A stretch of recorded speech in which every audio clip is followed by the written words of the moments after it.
I remember the sound of the matchbox. That little shuffle, so small, but when I think about it now, it was the sound of my last real choice.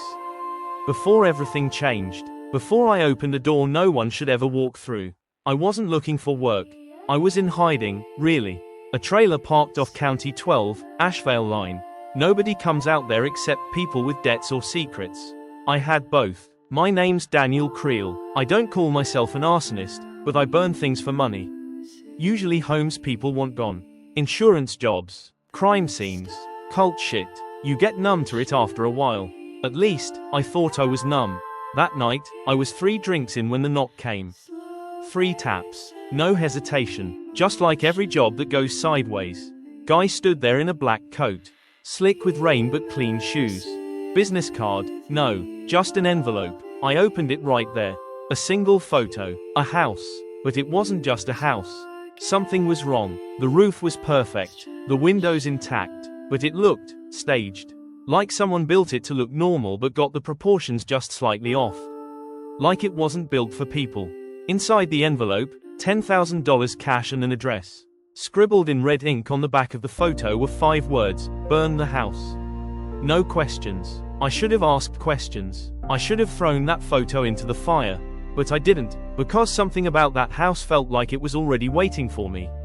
I left the next morning. Took the back roads through Asheville. GPS gave up 10 miles out. Had to follow the directions scribbled on the back of a gas receipt. No reception, no road signs, just a tree line that felt too still. The house was at the end of a gravel drive. No mailbox, no number, just sitting there like it grew out of the dirt. It was pristine, but the air around it, it felt wrong. You ever walk into a room and feel like you're being watched? Not by someone in it, but by the walls. I stepped out of the truck. And that's when I saw the front door. Not closed, not kicked in, just slightly ajar, like it knew I was coming.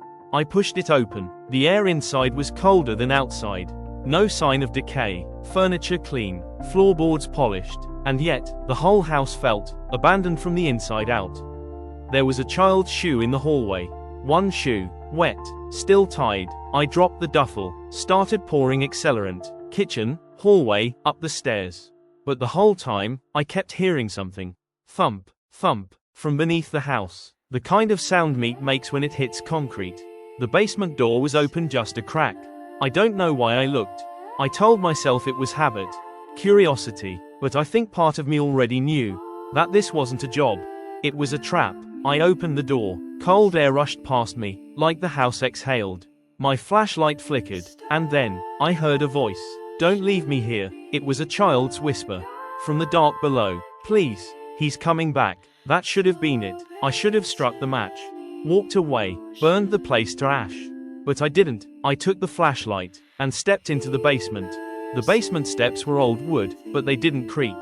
That was the first thing that told me this place wasn't real. Not in the way you or I understand it. Real places decay. They rot. This house didn't rot. It waited. I moved slow, flashlight jittering.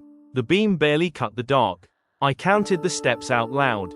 A habit from jobs where bad things waited in basements. 5, 6, 7. But I kept going. 12, 15, 22. That staircase should have ended, but it didn't. I reached a landing, finally. Concrete floor, wet, smelled like rust and mold. I turned the light, and nearly dropped it. The basement wasn't a basement. It was a hallway, long, endless, doors on either side, all closed, all numbered. The walls looked like they used to be a hospital, or a prison. And then I heard it again. A voice, soft, right behind my ear. Pick a room. I spun around. No one. The stairs were gone. Just wall, like the house had swallowed them. My hands were shaking. I tried the first door. Locked. Second, same. Third, opened with a whisper. Inside was a child's room.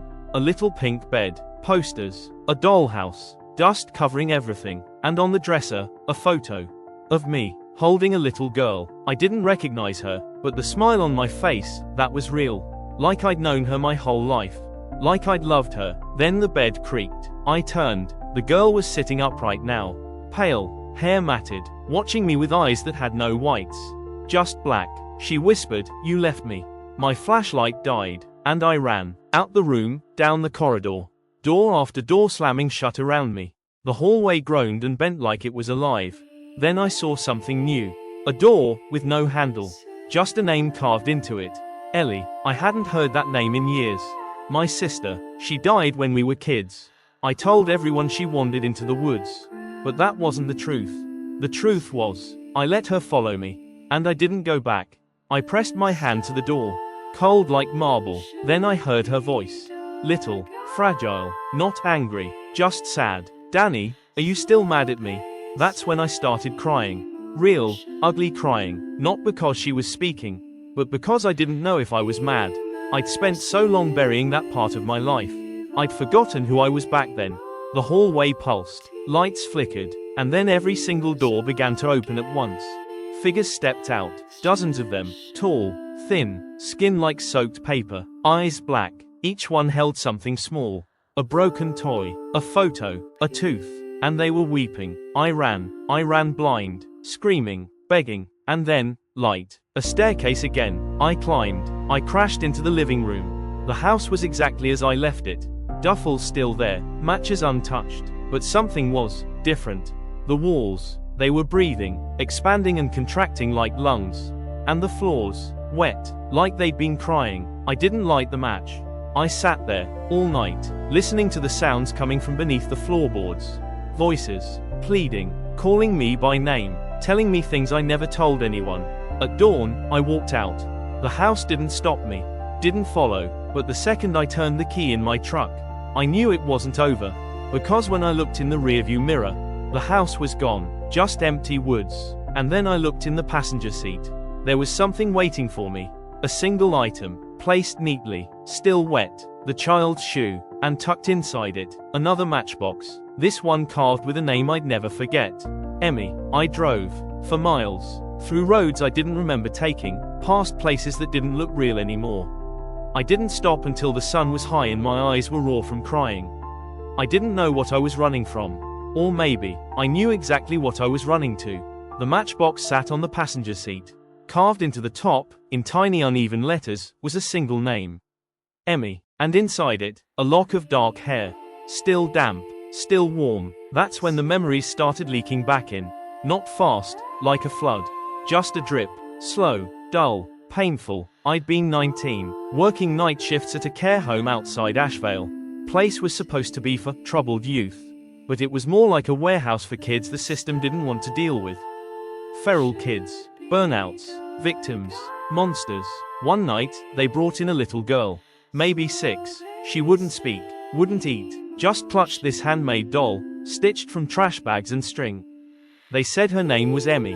I'd forgotten about her. Or maybe, I forced myself to. She never talked to anyone. But she followed me, everywhere. Quiet little shadow. She'd hum sometimes, just one lullaby, over and over. No words. Just that strange, circular tune. After a while, I stopped reporting it. I let her sit with me on night duty. Let her sleep under my desk. Told myself it was harmless. Told myself I was being kind. But I wasn't. I was using her loneliness to mask my own. One night, there was a fire. Started in the laundry wing. They never figured out how. 3 kids died. Emmy was never found. They said her bed was empty. Some thought she wandered off into the woods. Others thought she started it. I left town after that. Got my first arson gig 2 states over. And I never looked back. I didn't tell anyone what I'd seen in the fire that night. The face I'd glimpsed in the flames. Or the sound of her doll, humming. Even when my coat smelled like her hair for weeks after. I thought it was guilt. Trauma. But now I knew she never left. The house hadn't just haunted me. It had followed my story. Rebuilt itself around my sins. And Emmy was the first brick. I stopped in a town called Bramble Hollow. Cheap motel, peeling wallpaper. I checked in and locked the door twice. Sat on the bed with the matchbox. Just stared at her name. And then, the lights cut out. Total silence. Until that lullaby started playing from inside the wall. I pressed my ear against it. Scratch, scratch, scratch. Something was crawling in there. Knock, knock, knock. Then her voice. You let me burn. I kicked the wall in. Sheetrock split like skin. Behind it, a narrow space. Too narrow for a person. And in that space, pinned to the studs, A doll. Emmy's doll. Its eyes opened. Real eyes. Wet. Watching. I backed out of that room so fast I slammed into the bathroom door. It swung open. Water running. Mirror fogged. And scrawled in it, with a child's finger, "She's in the walls." I left that motel that night. Didn't even take my keys. Just walked. Hours. Until I found myself back in Asheville. And there it was. The house. Back again. In a clearing that didn't exist before. Different now. Bigger. Older. Hungrier. The door was wide open. Inside, nothing. Just darkness. And a staircase, leading down again. But this time, I wasn't afraid. This time, I knew what I had to do. Emmy wasn't a ghost. Not just a memory. She was a judge. And I was ready for trial. I stood at the threshold of the house again. But this time, it was different. I wasn't a trespasser. I wasn't even a victim. I was part of it. I stepped inside. The floor breathed under me, warm. The wallpaper curled like skin. And the air smelled like scorched hair and old paper. The staircase was there, waiting. I took it without hesitation. One step at a time. Not counting, not thinking, just descending. But this time, the basement had changed. It wasn't endless anymore. It was personal. The first thing I saw was a window. Underground, showing daylight. A field I remembered. Burnt, but green in patches. The field where Emmy was last seen. Then came the voices. Not from the hall, not from ghosts, but from people I knew. My father, he always runs. That's what he does. My mother, you never told the truth about Ellie. My former partner, how many jobs did you walk away from? How many people burned? I fell to my knees. The weight of everything crashing down like a roof. Emmy hadn't brought me here to punish me. She brought me here to remember. I crawled forward. The floor shifted. I was in Asheville again. The care home. But wrong, like a dream of the place seen through a dying child's eyes. The beds were twisted metal. The walls scratched raw with names. And every door had one word painted in red, forgot. Emmy's room was open. Inside, a mirror, just one, the kind they use in interrogation rooms. But there was no reflection. Just another version of me. He looked older, harsher. His hands were burned. But his eyes, they were clear. He leaned forward and said, "The house didn't start with Emmy. It started with you." I reached toward the glass, and it shattered, slicing my palm. Blood dripped onto the floor, and the house drank it. That's when the real shift happened. The basement cracked wide, like a wound splitting open, and beneath it, a chamber.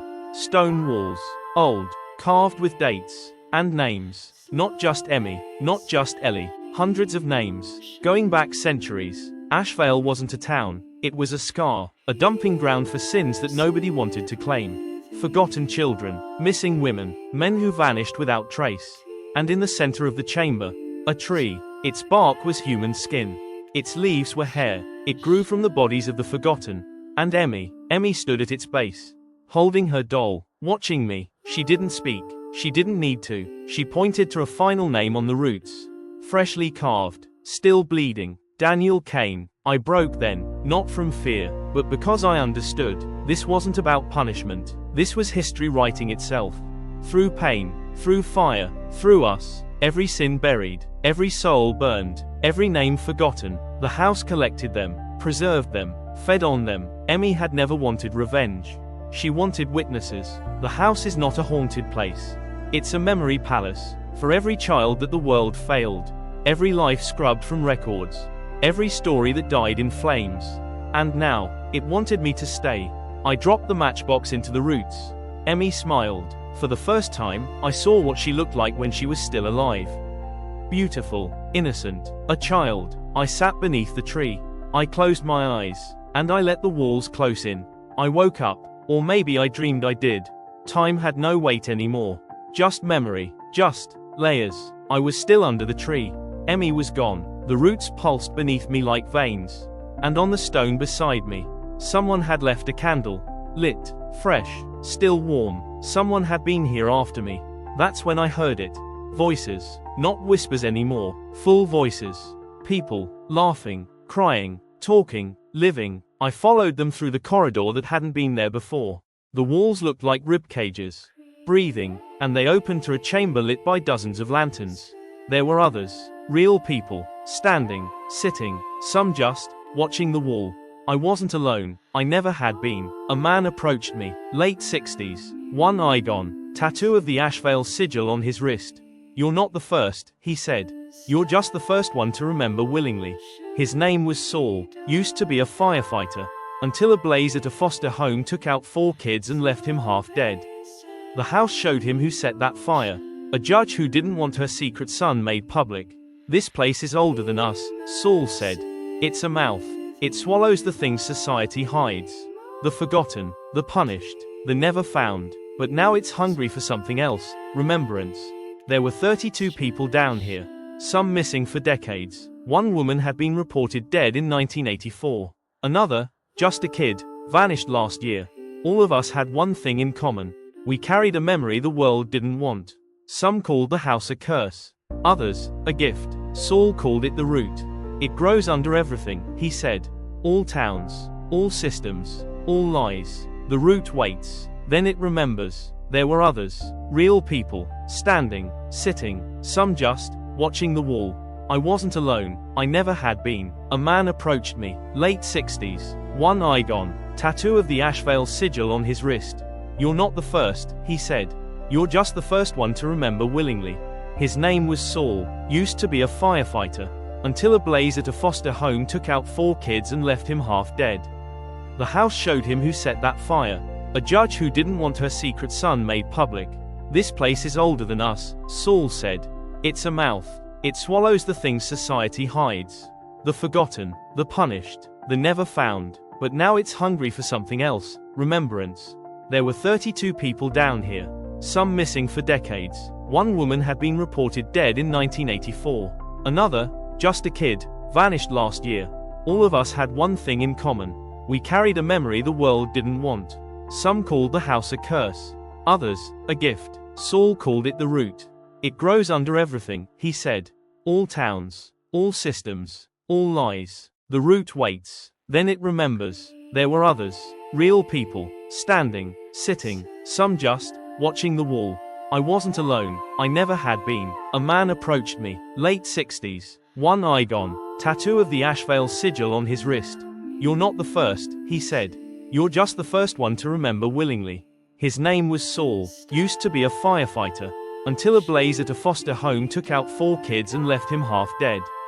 The house showed him who set that fire, a judge who didn't want her secret son made public. This place is older than us, Saul said. It's a mouth. It swallows the things society hides. The forgotten, the punished, the never found. But now it's hungry for something else, remembrance. There were 32 people down here, some missing for decades. One woman had been reported dead in 1984. Another, just a kid, vanished last year. All of us had one thing in common. We carried a memory the world didn't want. Some called the house a curse. Others, a gift. Saul called it the root. It grows under everything, he said. All towns, all systems, all lies. The root waits, then it remembers. I asked why Emmy brought me here. He said, she didn't. You did, when you lit that first fire. When you silenced your guilt. When you let the system chew her up. The root felt that. You fed it. That broke something in me. I thought I was just some lowlife arsonist. A coward, but I was more. A link in a chain of silence. A link in history. I asked Saul why we weren't all dead. He smiled. The house doesn't kill, it records. It's not a coffin, it's a library. Some people had left messages, written in chalk on the walls. I told the truth, and they buried me. This is the only place that heard me scream. I forgive you, Dad. One kid, maybe 14, sat alone. I asked what brought him here. He said, I saw a teacher push a girl down the stairs. No one believed me, but the house did. Then he pointed at the wall, where the girl's name now pulsed in red. I don't remember crying, but when I touched the wall, it was wet, with tears that weren't mine. And that's when I saw my family's name.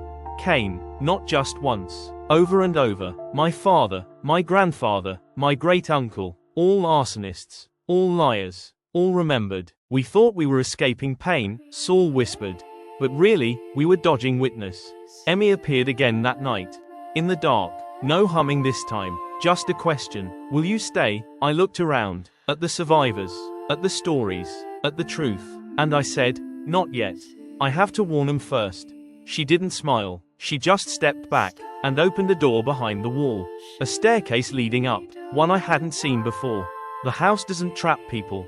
It gives them a choice. I climbed, each step heavier than the last, until I emerged, back on the street where I'd first seen it, where the House of Dead sign once stood. But the house wasn't there anymore. Just ashes, still warm. When I stepped out of the ashes, the town looked the same. But I wasn't. I carried the house now. Not in my hands, but in my blood. The root hadn't let me go. It just gave me a mission. Make them remember. I started with the town archives. A forgotten office above the mayor's building. Files from 100 years back. But one drawer, sealed shut. Labeled, Ashvale Orphanage, closed cases. I broke the lock. Inside, nothing but redacted reports. Blacked out names. Photos of kids with eyes scratched out. But I recognized one, Emmy, with a different name, Emily Rivers, sent to the Ashvale home in 1997. No records after 2003. I took the file straight to the only living person still working from that era, Director Harlan Finch. He was 84, living in a care home. The nurses said he hadn't spoken in years. But when I sat beside him and whispered, "Do you remember Emily Rivers?" His eyes snapped open. He shook, veins pulsing at his temples. Mouth opening, silently, until he whispered, "I burned the report, but not the sin." I pressed him. Why was she forgotten? Why did you let them erase her? His voice cracked. We were told to clean house. Quietly, no survivors, no scandal. Who told you? I asked. The Kane Foundation, my family's name, again, burned into the rot of the town's core. They hadn't just watched, they'd funded the silencing. The root doesn't let history die. It exhumes it, one bone at a time.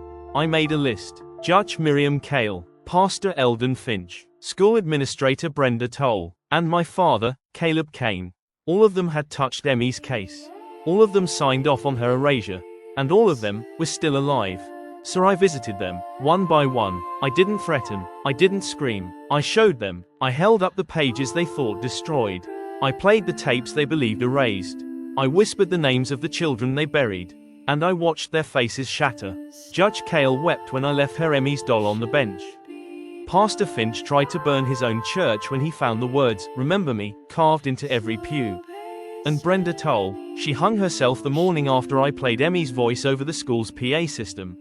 I'm still here, but my father, that was different. That was personal. I found him in Arizona, under a fake name, living in a cabin by the cliffs. Like he was waiting for the past to find him. I sat across from him. He poured coffee. Neither of us spoke for a full minute. Then he said, "You finally opened the house." My blood turned to ice. "You knew about it?" He nodded. "It took my brother, then my sister, then my father. So why didn't you warn me?" "Because that's not how memory works," he said. "It doesn't pass down, it waits." He showed me an old journal. Family tree, names crossed out, circles around some. Emmy's was circled, so was mine. He handed me a lighter. "You want justice? Burn it all down." But I didn't light it. Not yet. Because justice isn't fire, it's witness, it's memory. I turned my phone on. I hit record, and I made him tell the truth. About the house, about the children, about everything. When I uploaded it, it took 37 minutes. And then the town website crashed. People started reposting. Survivors reached out. News vans pulled into Ashvale for the first time in years. That night, I went back to the ashes, where the house once stood. The moon was low, the wind smelled like sulfur, and there she was, Emmy, wearing that same red sweater, humming. But now, it sounded like a lullaby. She looked at me, and smiled. They remember. I knelt beside her, and whispered, "I'm ready for what comes next." I used to think the house was evil, some curse that hunted the guilty, a demon waiting to swallow the forgotten. But now, I know better. It's not a demon, it's a graveyard made of memory. And I opened the gate. After the video went viral, everything changed. People started showing up at the ashes, holding photos, letters. Ashvale's dead had names again. Emmy's name was finally added to the memorial wall, the one they built for the town's lost children. Funny how fast guilt can fund a plaque. But justice isn't a marble slab. It's what lives past the stone. And that's where the house came back. Not in bricks, not in fire, in me. I couldn't sleep without hearing their names. I'd walk through crowds and feel faces blur. I'd stand by my mirror and see someone else's eyes. One night, I woke up standing in the middle of my kitchen. My phone recorder open, and on it, 46 names. Whispered, all from different towns, different decades. The house wasn't just in Asheville. It was everywhere. I reached out to the others. The survivors from the chamber under the tree. Saul, the kid with the teacher. The woman who wrote, "I forgive you, Dad." They'd all gone quiet. One by one, I traced him down. But none remembered me. None remembered the house. Their eyes were hollow, like the root had let them go. But it hadn't let go of me. I started drawing maps in my sleep. Circles, symbols, names of places I'd never been. Bellhaven, Missouri. Greystone, Vermont. St. Hollow, Alaska towns with missing children. It wasn't just Asheville. It never was. The root is global. And now, it was awake. I didn't want this. I didn't ask to be some prophet of pain. But the house doesn't ask. It chooses. And that's when I started hearing her again. Not just humming, talking, Emmy. She'd visit only in reflections, water, mirrors, windows, always smiling, always waiting. "The others are sleeping, Daniel," she said, "but you stayed awake. That means something." I begged her to let me go, to take this curse from me. She tilted her head. "It's not a curse if you choose it." That night, I stood at the side of the house, still just a patch of black soil. But the air buzzed with static. Something was coming back. I brought a match, a notebook, and a bottle of fuel. If the house wanted to rise again, I'd burn it first. But when I struck the match, I saw them, all of them. Faces from the chamber, children, women, men, Emmy. They weren't angry. They were waiting. "You gave them their names," she whispered. "Now give them a voice." And I understood. This house wasn't built to punish. It was built to remember what the world erases. I didn't drop the match. I dropped the notebook and lit that. Pages filled with names and maps and voices. I watched them burn bright. And from that fire, the ash didn't rise. It scattered into the wind. I haven't seen Emmy since. I don't dream the house anymore. But I hear the whispers in every news story, every missing case that's too quiet, every child no one looks for. That's why I started the channel. You know the one that tells unsolved stories, the one that names names, the one you're listening to right now. And maybe that's all this is. Not horror, not revenge, just remembrance. Because when the house finds someone new, they won't be alone.